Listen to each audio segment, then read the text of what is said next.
जय हिंद साथियों। आज फिर एक नई वीडियो के साथ आज हम लोग पढ़ेंगे स्टैटिक रैम। कल हम लोगों ने पढ़ा था D RAM, dynamic random access memory. आज हम लोग पढ़ेंगे S RAM, static random access memory के बारे में। चलिए हम लोग समझते हैं डी रैम क्या होता है। डी रैम जो होती है वो उसमें डाटा को क्या होता है, वो बहुत स्लो स्पीड में काम करती है, ठीक है। और जो एस रैम होती है वो थोड़ी स्पीड में काम करती है। तो कैसे काम करती है आज हम लोग समझते हैं एस रैम के बारे में। तो चलिए हम लोग देखते हैं बोर्ड पे। देखिए ये रही हमारी स्टैटिक रैम। स्टैटिक रैम यानी रैंडम एक्सेस मेमोरी, पूरा बहुत ध्यान से समझना है, ठीक है। स्टैटिक रैम क्या होती है, एक से अधिक इसमें क्या होते हैं, ट्रांजिस्टर लगे होते हैं, ठीक है। क्या होता है, एक से अधिक ट्रांजिस्टर लगे होते हैं। और उसके बाद ये खास बात क्या होती है, नॉन वैलेटाइल मेमोरी होती है, ठीक है। नॉन वैलेटाइल, अभी आपको पीछे पढ़ा चुके थे हम वैलेटाइल मेमोरी। ये क्या होती है, नॉन वैलेटाइल। ये क्वेश्चन पूछा जाएगा 100% पेपर में, ठीक है। उसके बाद ये स्पेशल एस रैम भी होती है। क्या होती है, स्पेशल एस रैम भी होती है। इसको अगर कहीं पर बोला जाए कि स्पेशल एस रैम किस में आती है, तो आप कह दोगे स्टैटिक मेमोरी में आती है, ठीक है। ये पॉइंट याद रखना, बहुत अच्छे पॉइंट हैं। उसकी बाद एक्रोनोइस, ठीक है, ये भी एक होता है इसका पार्ट, ये भी स्टैटिक में ही आता है। और सिंक्रोनिस वो भी इसके ही पार्ट में आते हैं।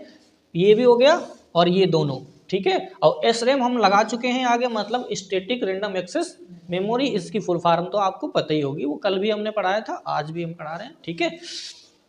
खास बात और इसमें क्या होता है, इसको बार बार रिफ्रेश करने की जरूरत नहीं होती है, ये एक बार रिफ्रेश करो बस। और जो डायनेमिक रैंडम एक्सेस मेमोरी थी उसको बार बार रिफ्रेश करने की जरूरत पड़ती थी।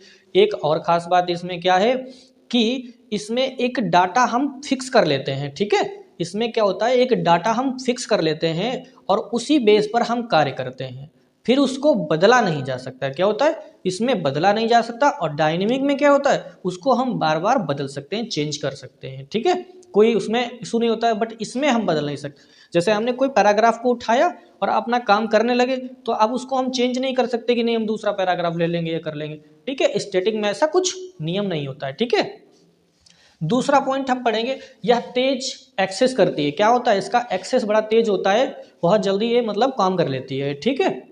ये बहुत तेज एक्सेस करती है। और ये जो अगर मार्केट वैल्यू में देखी जाए तो ये महंगी भी होती है, ठीक है। डायनेमिक रैम से ये वाली स्टैटिक रैम महंगी होती है, ठीक है।